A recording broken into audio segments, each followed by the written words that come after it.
There's a lot of absent people today. Is it this one? We are going to be on page, Kevin, I swear if you touch that. I'm just looking at the Can you not? Okay. Just don't. Is this still recording? Okay, good. We are on page 22. We're going to have more than 12 notes. It's okay. All right, so first thing you got to think about is how big of a mug do you want to make, okay? If I want this size of mug, I'm going to be using like a gray cylinder. If I want this bigger mug, I'm going to use a chunky, fatter cylinder because it's going to give me a larger diameter mug, okay? So that's the first thing that you got to decide, okay? Now, we're on page 22, we're taking notes. Number 1 is going to be wedge, okay? You want to make sure your clay is wedged. We want a large softball size of clay, okay? It is okay. Kevin, can you please not touch that at all? Like at all. Don't touch it. Thank you. Yeah, I know. Okay, so we're going to wedge our clay really well. Do we want bubbles popping up in our slabs? No, they make our life hard, right? Okay, so number 1, really wedge clay. Number 2, you're going to make it into a rectangle, okay? I'm going to be making a slab that is long and skinny. And so if I'm going to do that, the first thing I'm going to do is turn my slab into a rectangular shape with control, okay? Okay, because I want my slab that I'm pulling to be long and skinny. Why don't I want it to be round, you guys? Do I want a bunch of clay off to the sides I'm not going to use? Okay, so number 3 is pull a long skinny slab, okay? Our goal thickness is 3/8 of an inch, okay?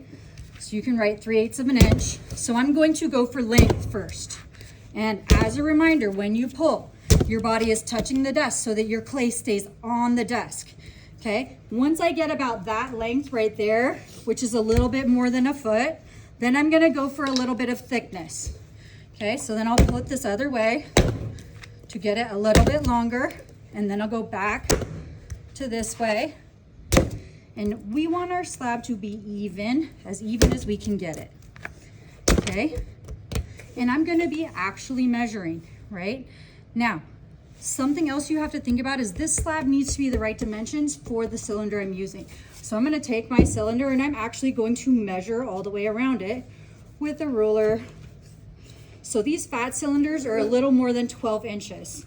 So I need more than 12 inches because I need a little overlap for where I'm gonna cut, okay? If I'm doing this skinny cylinder, I'm gonna measure that.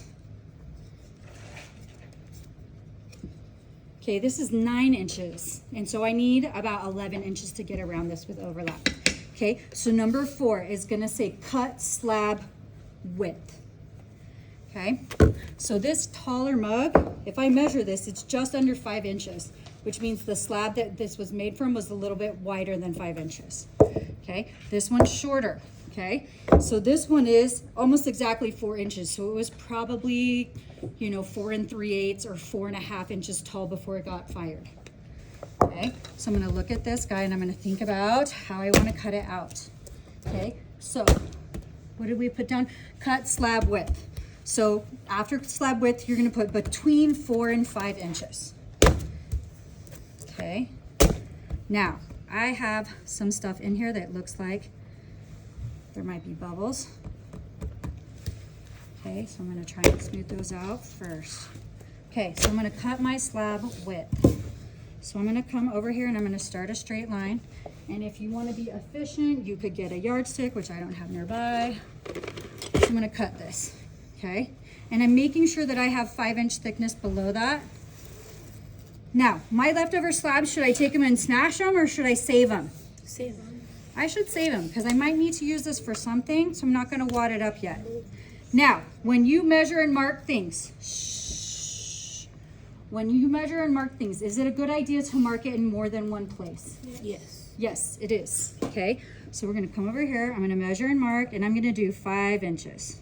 So I'm gonna mark it in lots of places, trying not to angle the ruler so that it is uneven.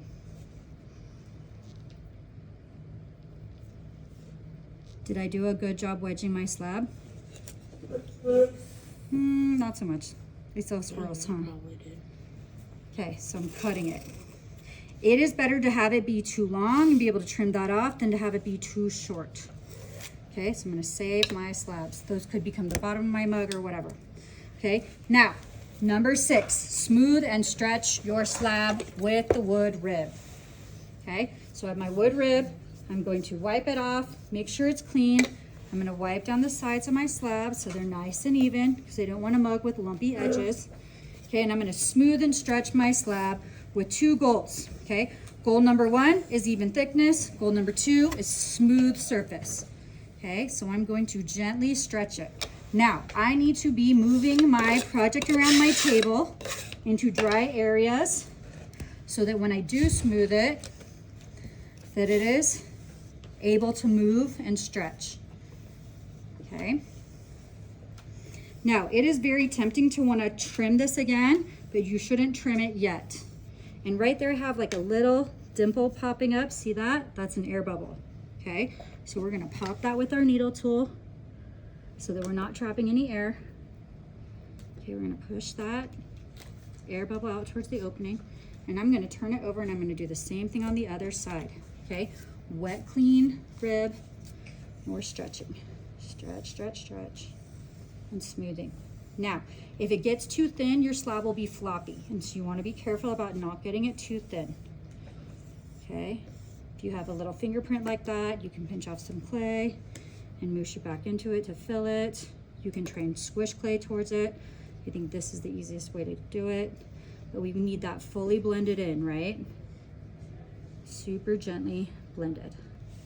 And then to fully hide it, I'm just going to go over the top with my rib. Is this gonna cause any? Nah, it'll probably be fine. I think I'm probably going to cut that end off anyways, so not an issue.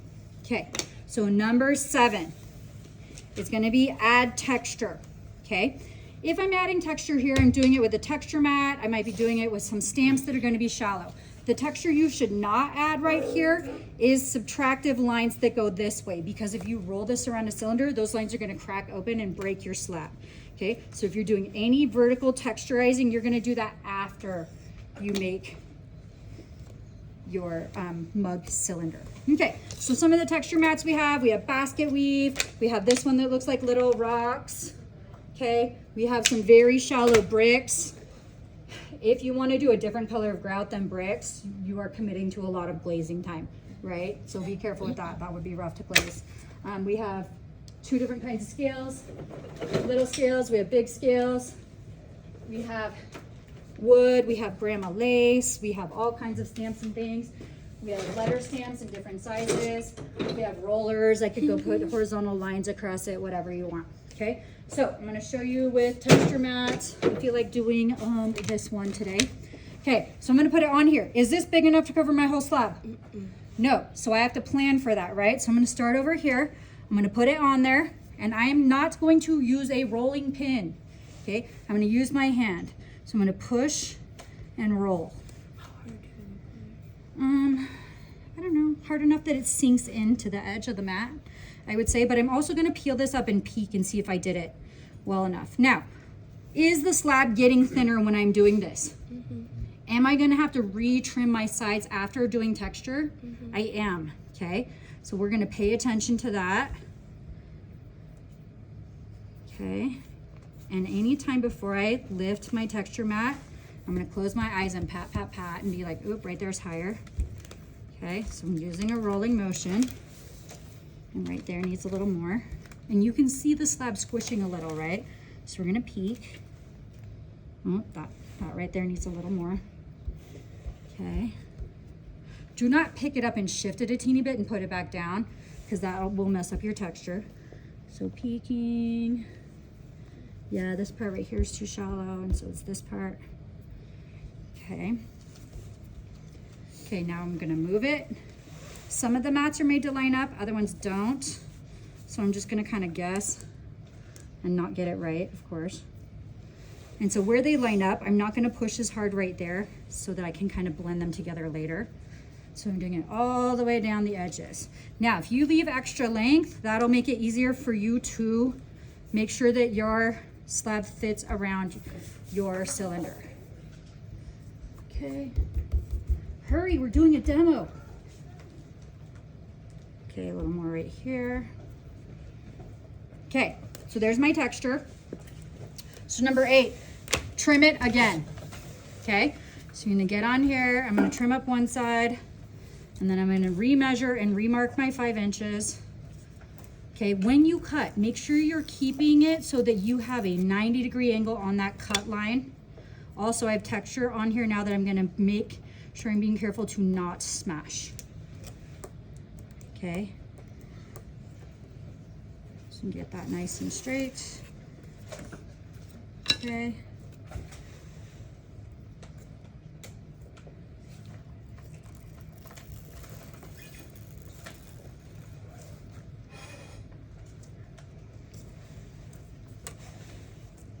Okay, then I'm going to measure this one.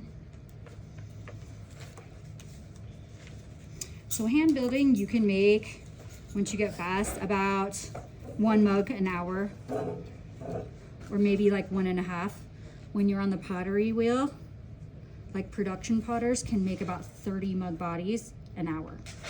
I can do about 18 when I'm on a good roll and no one's asking me questions, which is like never in my whole life. And so, you're like, I like this pottery stuff, but I want to make more things. The wheel is the way to go. Hi, honey. How are you? Okay, how are you? Good.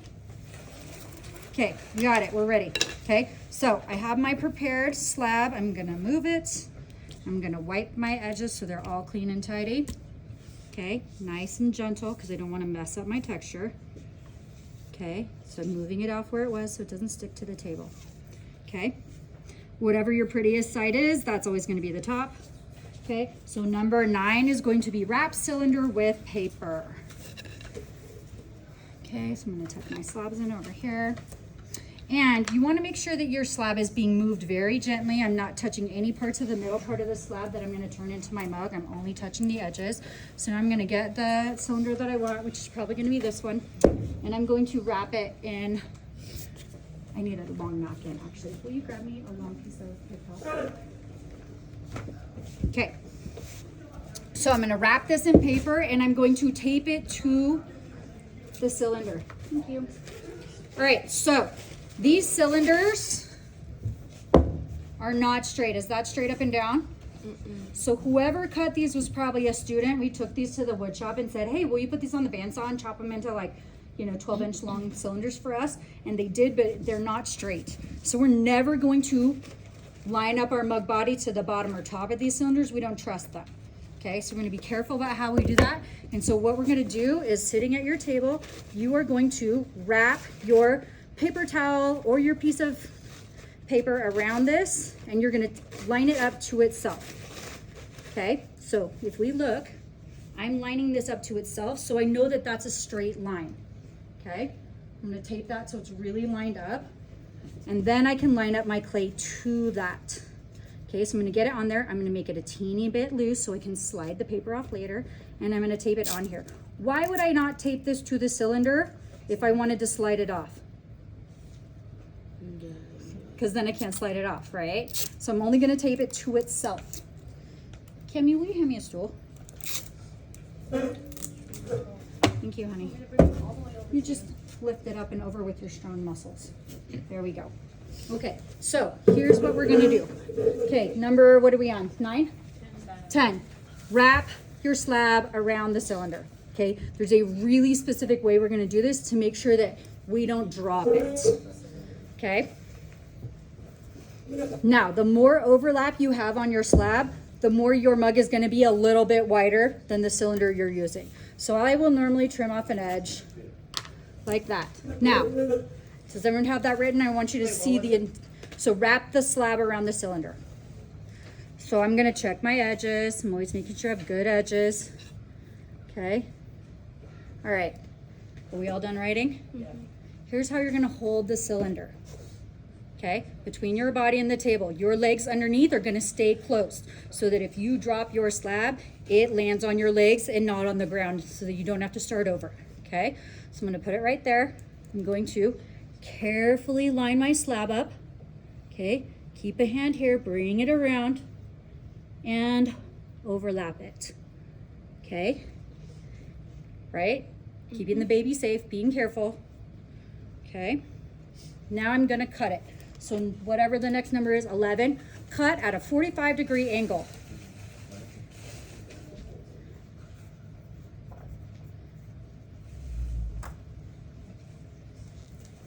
Okay, so I like to put a ruler on it because I like a straight seam. Okay, so I'm gonna set a ruler on here and I'm gonna take my needle tool. So if I cut it right here, it'd be at 90-degree angle. I'm gonna turn it this way so that I'm giving more surface area. So not like this, we want it like that. Okay, so not here, we're doing it there. Okay, and so right here, we're gonna put the angle that way. Okay, and I'm not using a sawing motion or anything like that. Okay, straight down towards me with a ruler, angling it this way. Now, this is the danger time when it could fall. If you are nervous, get someone at your table to help you. Okay, so straight line. So I have to now keep one hand right there because you see how that would have fallen off? Okay, so I'm opening it out, I'm taking off the extra pieces. Okay, and now I'm gonna slip and score this together. Okay, so I'm gonna peel these open and I'm scoring that beveled edge. So the next one is slip and score.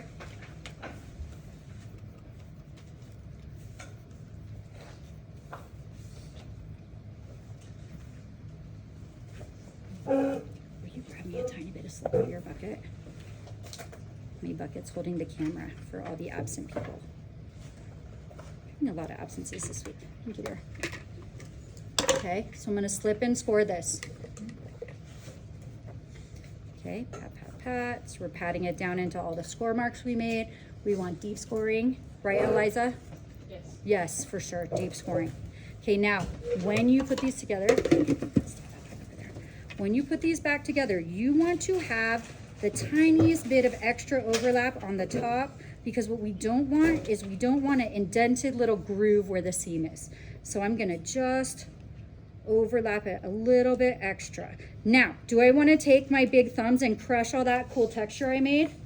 I don't. So once I get it to the point where it's not sliding apart anymore, then I'm going to gently and carefully combine that seam. Okay, so once it's kind of sticking, I don't have to worry about it falling anymore.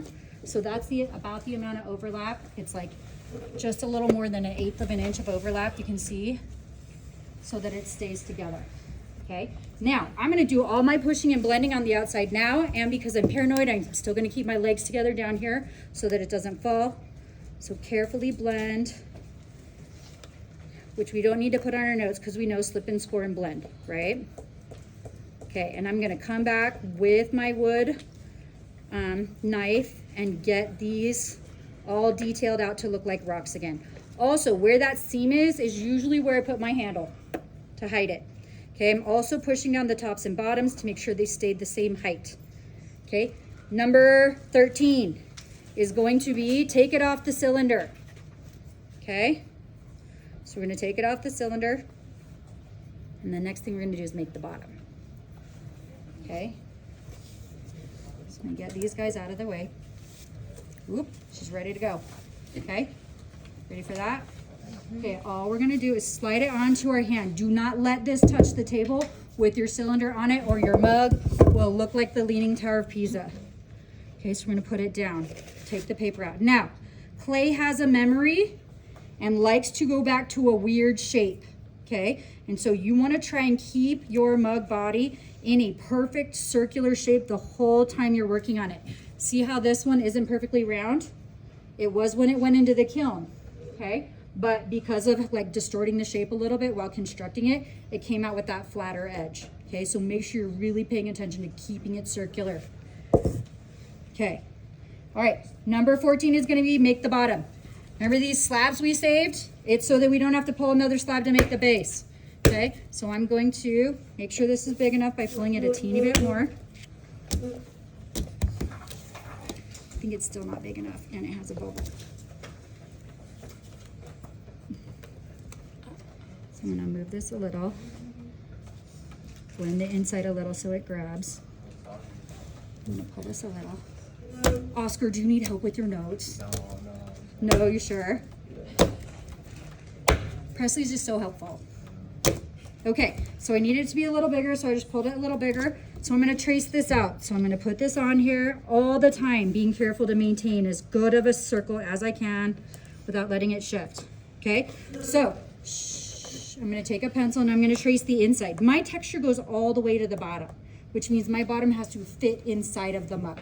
Okay, if your texture doesn't go all the way to the bottom, you can trace the outside if you want. It'll make your mug a teeny bit taller, but my texture does go all the way to the bottom, so I need to mark this from the inside. Okay, I'm gonna take that off. Okay, I'm gonna cut it.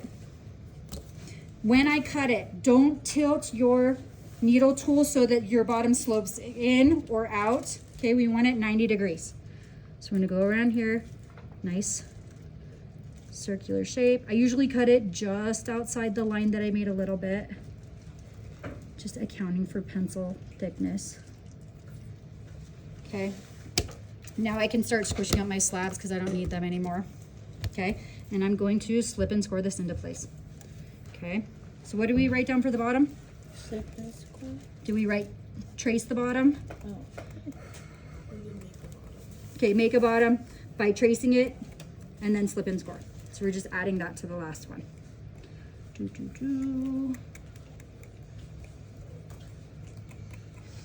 Can never have too many mugs, right? Okay, do I need to score the inside of this too? Yes, ma'am. I do, right? So I'm gonna flip this guy over, trying to keep it round. I'm gonna score the inside.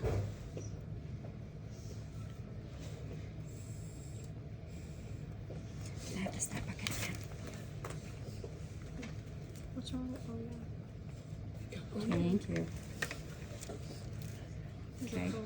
Now, if your slab is floppy and can't support itself, it's too thin or it's too wet. So you need to pay attention when you're getting stuff out of the recycle. You need to check how dry your slab is and make sure that it'll fit. So I'm going to put my slip on this side, okay? And I need just enough to fill in all the lines I made, but not so much that it gooshes everywhere.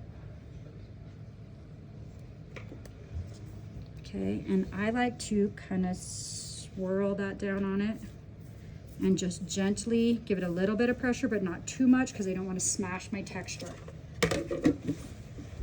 Okay, now what do I need to put in here where I have two slab walls connecting to each other? Coil. I need to drop a coil in there, right? So I'm going to do that. Okay, I'm going to drop a coil in there. I'm going to push it into place. So exciting. Okay, and then I'm gonna blend it. Oh no, my hand's too big to fit into my little skinny mug that I did with this cylinder. What can I do to blend inside that skinny cylinder? Nice thing. I'm gonna get my wood knife thing, right? I'm gonna use this part right here, Oscar, right? And I'm gonna get it wet so it's smooth and clean, and I can use that to reach in and blend in that slab, okay? And you're gonna do that all the way around. When you're bending, make sure you're not pushing really hard and making the bottom of your mug get a little fatter at the bottom. What if I wet fatter at the bottom? Then you'll have a mug with a chubby butt. Okay, so we're gonna blend this all in so that it's nice and smooth and no seam. After that, I'll flip it over and carefully blend the bottom. Okay, and that's the mug body. Any questions? Okay, all right, get to work. Will you press the red button, please, Kevin?